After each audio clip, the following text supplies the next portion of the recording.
আসসালামু আলাইকুম। আজকে আমার জমির যত আগাছা ছিল সবগুলো আমি পুড়াচ্ছি।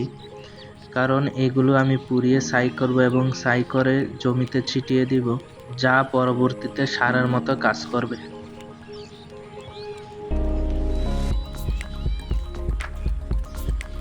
আমার সাথে আমার ছেলেও এসেছে, সেও এসে আমার সাথে কাজ করছে।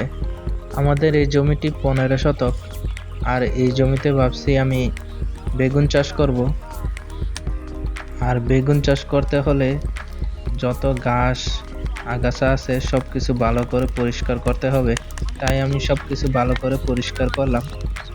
আসলে এই জমিতে ফসল চাষ করার কোনো কথাই ছিল না, কারণ আমি গরু পালবো, আর গরু পালতে হলে ঘাস লাগে। এই জমিতে ঘাস ক্ষেত করার কথা ছিল, আর এই জমিতে এবছর আমি চারা ঘাস করতাম, কিন্তু সারাদিন পর্যাপ্ত সময় না থাকার কারণে এই বছর আমি গরু পালতে পারবো না।